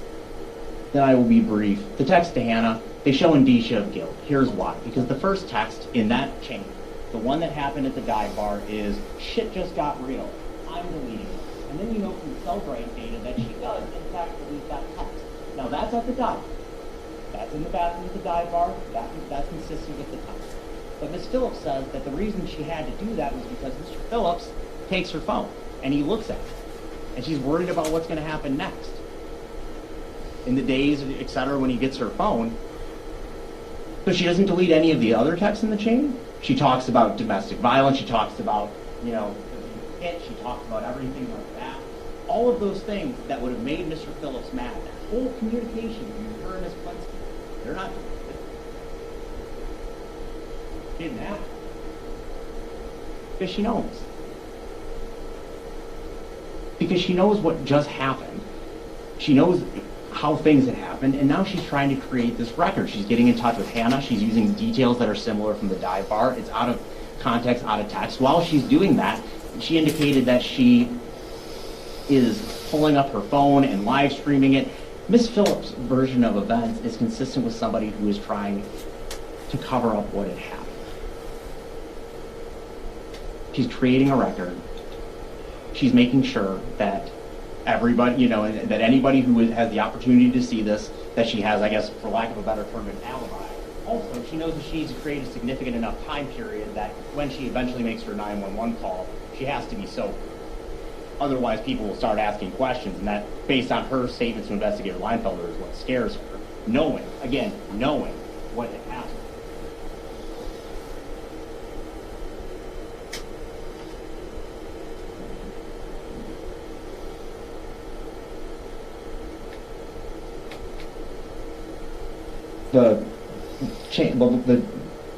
Yeah.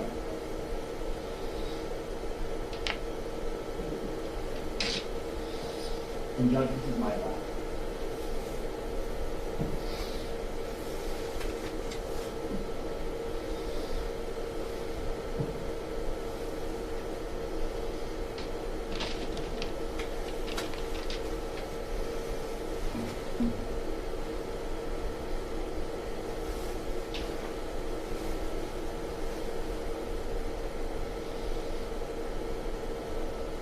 So we're almost at the end of our presentation. I will go through this brief as I said I would. How do we know what Mrs. Phillips' experience? This is her with Investigator Leinfelder. I didn't respond because I'm so pissed off. She said that twice. Next one. Mrs. Phillips discussing her version of events. Put your hands on me. You just lived and let go. She's being provocative. I made a scene outside. She was, Mr. Phillips, this is everything. Next slide. Ms. Phillips, I took the phone and I said, leave Stevens out of this. Quit calling Stevens. She's talking about Adam Stevens. She's mad. She's mad at the bar. Mark is embarrassed her. Mark is embarrassed her in front of her friends. Not his friends, her friends. And she made special note of her friends, their family, that being their first impression. Ms. Phillips is embarrassed. And she's mad. And Mr. Phillips is being a jerk. And he's being loud. And that is making her mad. Leave Stevens out of this. Quit calling Stevens. She's mad. And now we have, this is her message to Hannah regarding, this is what's concerning Ms. Phillips' problems. We've been trust. Mark sent a text to friends asking to go drinking. I'm sure he'll hook up with yet another chick in our relationship. This is after she has told him she's done, completed, she's moved on, she's escaped. Next slide, please. This is her sending what I refer to and asked about as a during sarcastic text. And that was some of the testimony to corroborate that. Next slide. She's mad. This is right after this happened. Told me when he was taking stuff, he was going to go to HG. So I assumed because, like, I was going to use these 2 bar chips I had tonight. I testified, talked about in the car, saying that he's going to hook up with other women. He's going to do this. He's going to do that. He's going to go out to the bar, and her text corroborated that. And then she told us that she's checking the live feed. She's afraid that other women are going to come back to the house. She's jealous. She's mad. She is not happy. And then those HG tips, that is what happened in the front seat of that truck. That is what happened in that particular period. That's what she's talking about. That's what set it off. And that's when her death causes her to take the F out of there. She's mad. Mr. Phillips is not physically abusing her at that point. She's mad. He's being rude, sure. They're arguing, sure. But that's what set it off. And then she takes out of that driveway. This is the last. Why didn't Miss Phillips? Point of why would Miss Phillips come back to the scene at all? It's a fair question. This is from Deputy Sergeant Valencia's squad car. This is what we saw. This is one of the first things we saw today. Okay. Miss Phillips has to return home. She can't go to Winona. She can't get out of her house. She can't stay somewhere safe. She can't stay, get the neighbor for help. She has to return, and she knew she had to return before she did because of this. This was 250 to 300 yards is what Sergeant Valencia said. This is what everybody that morning, she came in the other way. I can't remember, she came in the opposite way. She knows this is what everyone on Saturday morning. That's her window. That's the time. That's how much time she has to figure out what she's going to do about the situation that she owns. Right there. That's what everyone sees. And that's what's going through Miss Phillips' head. And she knows that if she doesn't get home, she loses the opportunity to control the narrative. She loses the opportunity to tell her version of events, her side of the story, because of that. If she stays in a hotel, she stays in Winona, she goes somewhere else, she can't control that story because someone else would have found Mr. Phillips. So ladies and gentlemen of the jury, thank you for your time. Thank you for your consideration throughout this week. I ask that you find the defendant, Lori Phillips. Ladies and gentlemen, the following 2 forms of the verdict will be submitted to you for your consideration concerning the charges against defendant Lori Phillips. I'll give you a second there. One reading, we the jury find the defendant Lori Phillips guilty of second-degree reckless homicide as charged in the information. And the other reading, we the jury find defendant Lori Phillips not guilty. It is for you to determine which one of the forms of the verdict submitted to you will bring in as your verdict. This is a criminal, not a civil case. Therefore, before the jury may return a verdict which may be legally received, the verdict must be reached unanimously. In a criminal case, all 12 jurors must agree in order to arrive at a verdict. When you retire to the jury room, select one of your members to preside over your deliberations. The presiding juror's vote is entitled to no greater weight than the vote of any other juror. If you need to communicate with the court while you're deliberating, send a note through the bailiff signed by the presiding juror. To have a complete record of this trial, it is important that you communicate with the court only by written note. If you have questions, the court will talk with the attorneys before answering, so it may take some time. You should continue deliberations while you wait for an answer. The court will answer any questions in writing or orally here in open court. When you have agreed upon your verdict, sign it and dated by the person you have selected to preside. After you reach a verdict, the presiding juror will notify the bailiff that a verdict has been reached. Everyone will return to the courtroom. The verdict will be read into the record in open court. The court may ask each of you if you agree with the verdict. So at this point, we will swear the officers. Come on up, the bailiff.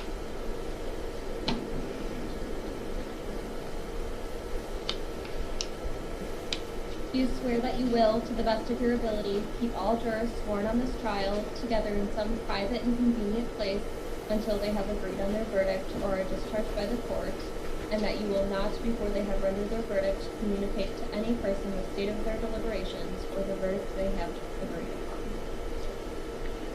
So today, we now will select the two alternates, and what I usually do is I just take the date and have those as two numbers, and just so you know, you are randomly given a number, and then it's randomly put on a list, and then we give two random numbers. The two numbers today is the November 10th, so 11-10 are the two numbers.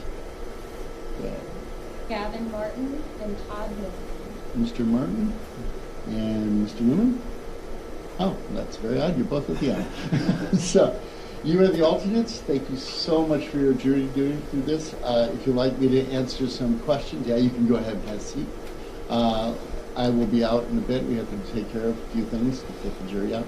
What I'm going to do is first have you two go out and grab your things. If you'd like to, I'll meet you in my chambers. Or if you'd like to go, you're welcome to go. Thank you so much for your jury duty over the whole week. I hope it was good. So we'll have you two go on, Alex. And Terry, why don't you just take those two? Yeah. Thank you. I'm gonna stand up. And Berlane, once they're out, we'll have you go into the jury room and start deliberating.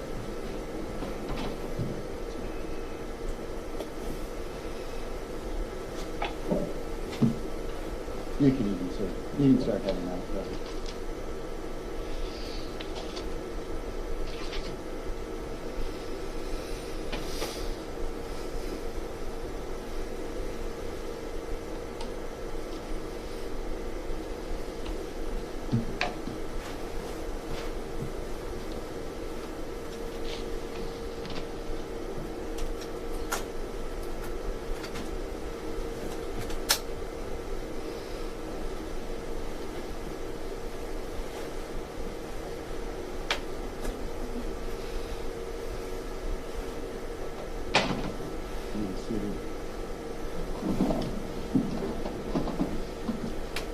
Just